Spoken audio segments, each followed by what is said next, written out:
There's a couple reasons why 30% VA disability ratings are considered high value ratings and high value claims.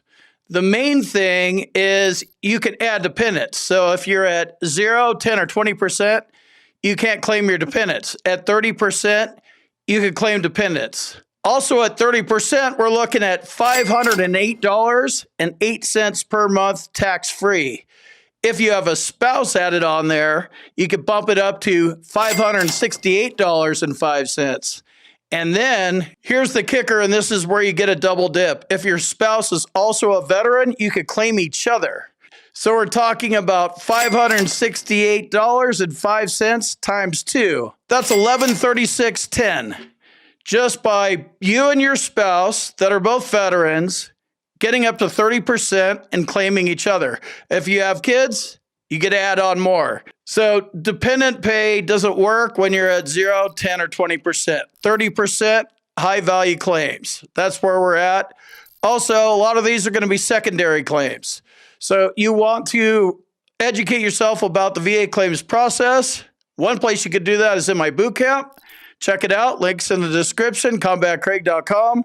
And you want to make sure you understand how you're going about establishing service connection.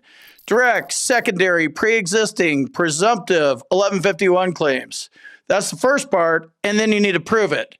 Diagnosis, symptoms, nexus. If you need medical evidence and your doctor won't give it to you, check out my med team. Link for my med team is also in the description. All right, this one's a overall 90% rating. Migraines, including migraine variants, 30%. They're called migraines, diagnostic code 8100, all headaches. There's about 150 of them. So whatever you write down, whatever you prove, it can look like this. You know, migraines, including migraine variants. Maybe the variants are tension headaches or some other kind of headaches. 30%, not bad. We have unspecified anxiety disorder. I had this one, 50% mental health rating. Not bad. Obstructive sleep apnea, 50%. CPAP machine, right? Diagnosis, symptoms are covered in the sleep study. The nexus is the most important part. This veteran got over the hurdle, 50%. And then there's a bunch of TENS, tinnitus, GERD, osteoarthritis, carpal tunnel. Most of that stuff, orthopedic conditions are 10%. If we're going to go back and look at all this as a whole, what can be increased and then what additional secondaries. Actually, there are no secondaries here. So just kind of off the top of my head, that mental health rating can be increased. You don't need to add in more diagnosis of more mental health disorders. Just stick with your unspecified anxiety disorder. Maybe you'll convert that to generalized anxiety disorder and talk about how it affects your social and occupational impairment to the doctor that's writing your nexus. This is not making sense to you, check out my boot camp. Links in the description. I explain it all in my video courses in my boot camp. So that's what I would do. I would increase the anxiety. I would probably increase the headaches. And I would probably increase the GERD. That would turn this from a 90% rating into a 100% rating. So we have a 70% rating here for TBI, traumatic brain injury, with glare sensitivity, insomnia and adjustment disorder with depressed mood. So 70% rating is good, but this looks like they probably combined traumatic brain injury and mental health.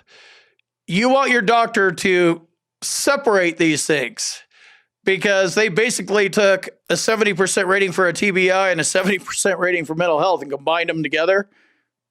Thanks, VA. We don't want to do that. Go get your doctor, challenge this. Supplemental claim, get these things pulled apart. What's the glare sensitivity due to, right? Insomnia, adjustment disorder, depressed mood, get that into something. Major depressive disorder, anxiety disorder. But more importantly, get the traumatic brain injury symptoms out of here and rated separately. And then we have migraines at 50%, migraine and tension headaches, claimed as head syndrome. They let us claim these as anything. It's best to get diagnostic codes and call it the right thing. But the duty to assist kicked in here, and he was able to talk about how bad his work and social life was. So again, this whole sheet isn't bad. He's probably at 90%. Got some work to do. This is what I would do. Before I move on to the next one here, I just want to kind of reiterate this point about secondaries getting paid. That's why we're filing this claim, right? The theme here is a 30% VA disability rating, so we could at least get up to 30% or file claims that will add 30%. Working with VA math in the combined ratings table, but we'll leave that aside for a second. You're going to see things on here that you either have rated, they're not service connected, or whatever, they're bothering you. I'm not minimizing what your conditions are. I don't know what your conditions are. I'm sure they're miserable. I know what mine are, and they're miserable. I'm just pointing out how to get paid. This is about how to get paid, how to maximize your benefits. The VA claims process is a game, and you have to learn how to play the game. I know how to play this game. I speak the language fluently. Once I figured it out, it was like ding, ding, ding, light bulbs went off. It was like, oh, okay, cool. I need medical evidence. I need to focus on things that pay, and everything that doesn't pay, it doesn't pay, right? Hearing loss, 0%. Huh, that sucks. They should pay, but they don't. Okay, cool. What does pay? I'll focus on those. So that's where I'm coming from with this. VA claims are all about strategy. I preach and I teach strategy in my boot camp. Check it out at combatcraig.com. Links in the description.